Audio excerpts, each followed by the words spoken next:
ಹೆಬ್ಬಾಳ್ಕರ್ ಮಾತ್ರ ನೋಡೋಣ.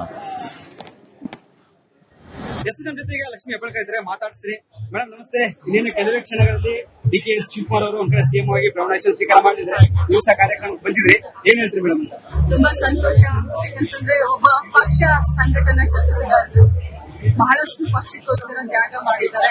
ಪ್ರತಿ ಹಂತದಲ್ಲಿ ಕಷ್ಟದಲ್ಲೂ ಸುಖದಲ್ಲೂ ಕೂಡ ಪಕ್ಷದ ನಿಷ್ಠಾವಂತ ಒಬ್ಬ ಕಾರ್ಯಕರ್ತರಾಗಿ ಸಾಮಾನ್ಯ NS ಲೈನಿಂದ ಪ್ರಾರಂಭ ಮಾಡಿ ಇವತ್ತು ರಾಜ್ಯದ ಮುಖ್ಯಮಂತ್ರಿ ಆಗ್ತಾ ಇದ್ದಾರೆ ಅಂತಂದ್ರೆ ಪಕ್ಷ ಅವರಿಗೆ ಕೊಟ್ಟಂತ ಒಂದು ಗೌರವ ಅಂತ ಹೇಳಿ ಬಯಸ್ತೀನಿ. ನಮ್ಗೆಲ್ಲರಿಗೂ ತುಂಬಾ ಸಂತೋಷ ಆಗಿದೆ. ಇಡೀ ಕರ್ನಾಟಕ ರಾಜ್ಯದಲ್ಲಿರುವಂತಹ ಎಲ್ಲಾ ಕಾಂಗ್ರೆಸ್ ಪಕ್ಷದವರಷ್ಟೇ ಅಲ್ಲ, ಇಡೀ ದೇಶದ ಕಾಂಗ್ರೆಸ್ ಪಕ್ಷದವರು ಇವರು ಇವತ್ತು ಸಂಭ್ರಮಿಸ್ತಾ ಇದ್ದಾರೆ ಅಂತ ಹೇಳಿ ಬಯಸ್ತೀನಿ. ಮೇಡಮ್ ನೀವು ಫಸ್ಟ್ ಲಿಸ್ಟ್ ನಿಮ್ಮ ಹೆಸರು ಹೇಳಲಾಗ್ತಿತ್ತು, ಬಟ್ ಈಗ ಕೈ ತಪ್ಪಿದೆ ನೋಡಿ.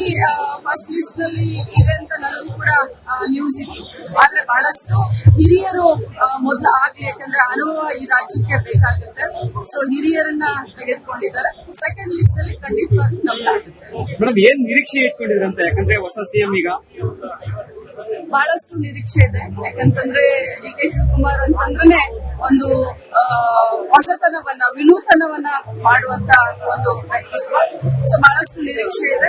ನಮ್ಮ ರಾಜ್ಯ ಒಂದು ಸುವರ್ಣಾಕ್ಷರದಲ್ಲಿ ಬರೆದಿಡುವಂತ ಯಾವ ರೀತಿ ಮಾನ್ಯ ಸಿದ್ದರಾಮಯ್ಯ ಸಾಹೇಬರು ಮಾಡಿದ್ರು ಅದೇ ಹಾದಿಯಲ್ಲಿ ಇವತ್ತು ಡಿ.ಕೆ ಶಿವಕುಮಾರ್ ಅವರು ಸಾಗ್ತಾರೆ ಅನ್ನುವಂತ ಭರವಸೆ ಇಟ್ಕೊಂಡಿದ್ದಾರೆ. ಮೇಡಮ್ ಹೊಸೊಬ್ಬರಿಗೆ ಸಚಿವ ಸ್ಥಾನ ಇನ್ನೂ ಸಿಕ್ಕಿಲ್ಲ, ಒಂದ್ ಕಡೆ ನಿರೀಕ್ಷೆ ಇಟ್ಕೊಂಡಿದ್ರು.